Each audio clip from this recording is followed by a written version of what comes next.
पुराणों से मिला एक अविश्वसनीय सत्य। शास्त्रों में कहा गया है, पुत्र भाग्य से उत्पन्न होता है, पुत्री पुण्य से। यानी पुत्र भाग्य से तो उत्पन्न हो सकता है, परंतु पुत्री महान पुण्य कर्मों के फलस्वरूप ही उत्पन्न होती है। पर क्या आपने कभी सोचा है कि आपके घर में बांसुरी बजा रही वह छोटी बच्ची आखिर कौन है? वह ऐसा क्यों कर रही है?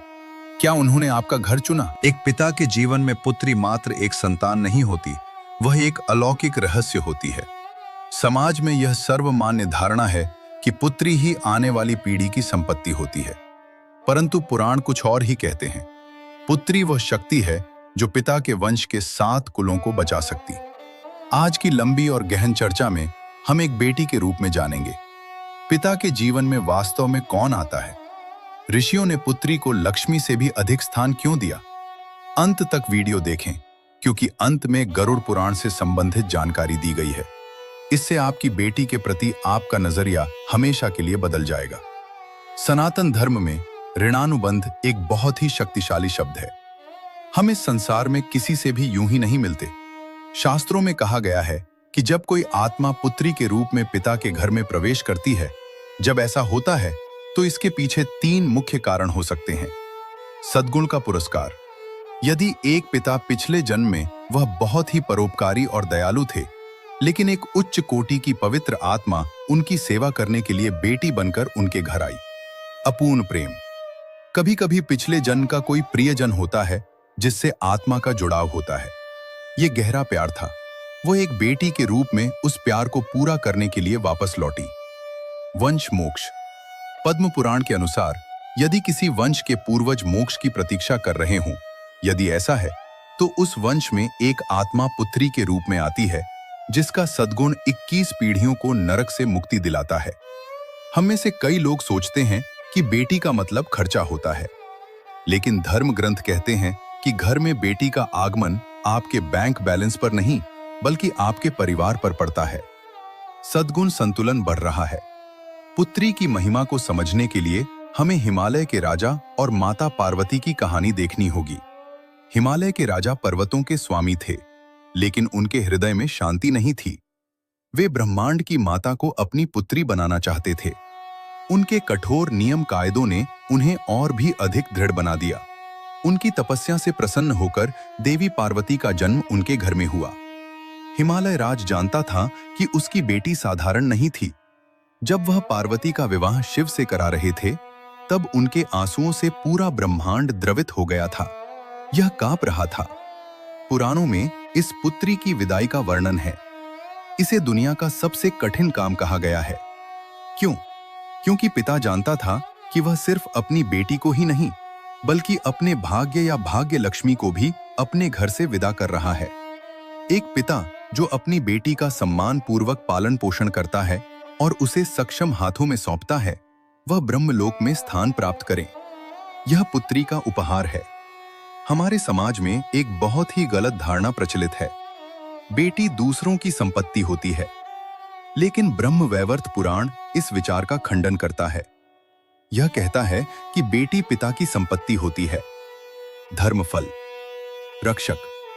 एक बेटी अपने पिता की सुरक्षा कवच होती है, जो उन्हें बुढ़ापे में या कठिन समय के दौरान मानसिक रूप से टूटने से बचाती है। संस्कृति का वाहक। एक पुत्र वंश को आगे बढ़ाता है, लेकिन एक पुत्री 2 वंशों को आगे बढ़ाती है। पिता और ससुर। सुधार और संस्कृति जीवित रखता है। शास्त्रों में पुत्री को आश्रम कहा गया है, अर्थात जिसकी छाया में पिता को शांति मिलती है। ध्यान दीजिए, जब कोई पिता दिन भर की मेहनत के बाद घर लौटता है तो उसके चेहरे पर मुस्कान या उस कॉल से उसकी सारी थकान दूर हो जाती है। यह कोई साधारण शारीरिक जुड़ाव नहीं है, यह आत्मा का जुड़ाव है। हिंदू विवाह में कन्याकर्ता यानी पिता का दर्जा सर्वोच्च होता है। ऐसा क्यों? बहू का उपहार भूमि, भोजन या सोने के उपहार से श्रेष्ठ क्यों माना जाता है? गरुड़ पुराण के अनुसार जब कोई पिता अपनी सुसंस्कृत पुत्री का विवाह किसी गुणी पति से करता है, तो वह न केवल एक संतान का त्याग करता है, बल्कि अपने जीवन में अर्जित सभी भ्रमों और अहंकार का भी त्याग करता है। यह बलिदान इसकी कोई तुलना नहीं है। ऐसा कहा जाता है कि बहू को सौंपते समय पिता द्वारा पढ़े जाने वाले मंत्र उनके पूर्वजों को प्रसन्न करते हैं और उन्हें स्वर्ग में उच्च स्थान प्राप्त होता है। जिनके पास पुत्री नहीं होती, वे इस परम सद्गुण से वंचित रह जाते हैं। इसलिए पुत्री होना ही सर्वोपरि है। क्या आप मोक्ष का सीधा मार्ग मिला है? आधुनिक विज्ञान भी इस बात को स्वीकार कर रहा है कि पिता और पुत्री के बीच एक विशेष प्रकार का भावनात्मक संबंध होता है, जो पुत्रों के बीच के संबंध से कहीं अधिक गहरा। शोध से पता चला है कि पिता का अपनी बेटियों के प्रति प्रेम, सुरक्षात्मक व्यवहार से उसके मस्तिष्क में ऑक्सीटोसिन हार्मोन का स्राव बढ़ जाता है, जिससे पिता की आयु बढ़ जाती है। आध्यात्मिक विज्ञान कहता है कि पुत्री शक्ति का प्रतीक है। जहां नारी शक्ति का सम्मान होता है, वहां वास्तु दोष नहीं होता। यदि आपके घर में हमेशा स्पष्ट और सकारात्मक रहें, लेकिन यह भी जान लें कि आपकी बेटी के पदचिन्ह वहां एक आशीर्वाद के रूप में काम कर रहे हैं। अंत में एक बात याद रखें, आपकी बेटी कोई संयोग नहीं है, वह आपकी है। वह आपके जीवन में इसलिए आया क्योंकि ईश्वर को आप पर विश्वास था। वह आपके घर में इसलिए आया क्योंकि आपके वंश में मौजूद किसी अपूर्ण गुण ने उसे ऐसा करने के लिए प्रेरित किया। जब वह मुस्कुराती है तो आप जान जाएंगे कि देवी लक्ष्मी आपसे प्रसन्न है। जब वह रोती है तो आप जान जाएंगे कि आप खुश हैं। भाग्य मुझसे मुंह मोड़ रहा है। आदर करो, प्रेम नहीं। उसे शिक्षित करो, उसे साहसी बनाओ और उसे यह एहसास दिलाओ कि वह तुम्हारे जीवन का सबसे बड़ा गौरव है। आपको लग सकता है कि आप उसका पालन पोषण कर रहे हैं, लेकिन सच्चाई यह है कि अब वह अपनी नियति का मालिक नहीं है। यह आपके जीवन में अच्छाई के साथ आया है और आपका दिन बदल दिया है। आपकी बेटियां महज बच्चे नहीं हैं, वे स्वर्ग से आई देवदूत हैं।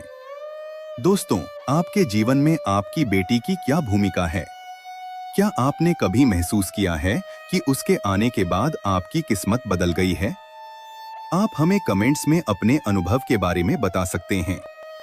अगर आपको वीडियो पसंद आए तो लाइक करें और उन सभी माता पिता के साथ शेयर